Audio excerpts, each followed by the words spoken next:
Sa pagpapatuloy ng ating balitaan, inalerto ng isang senador ang Department of Public Works and Highways o DPWH at ang local government units na siguruhing nakalatag na ang mga plano at paghahanda sa isa na namang bagyo na papasok sa bansa.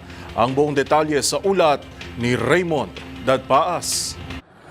Inalerto ni Senador Ramon Bong Revilla Jr. ang Department of Public Works and Highways o DPWH at mga local government units na tiyaking nakalatag na ang mga paghanda pagpasok ng bagyong Pepito. Ayon kay Revilla na siyang chairman ng Senate Committee on Public Works, dapat paspasan ang clearing operations sa mga lugar na nagkaroon ng landslide at pagguho ng mga puno matapos sagupitin ng bagyong Ophel. Hindi pa tuluyang nakakaalis si Ophel ay papasok na naman si Pepito na dapat paghandaan.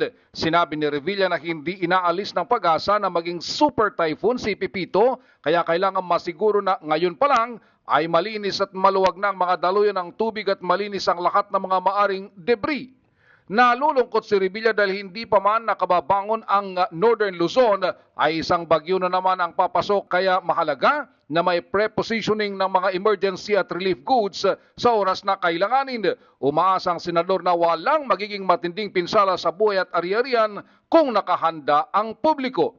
Lalo na kung naka-preposition na ang mga kagamitan na pang-emergency na maaring maggamit kapag kailangan. Sunod-sunod na bagyo ang humagupit sa Northern Luzon na kinabibilangan ni Christine, Leon, Marce, Nika at Ophel. Ngayon naman ay nagbabanta ang bagyong Pepito na sa pagtaya ng pag-asa ay tatama sa Eastern Visayas, Bicol Region, Southern Tagalog at posible din sa Metro Manila. Para sa MBC TV Network News, ito si Raymond Dadpaas, una sa Pilipinas, una sa Pilipino.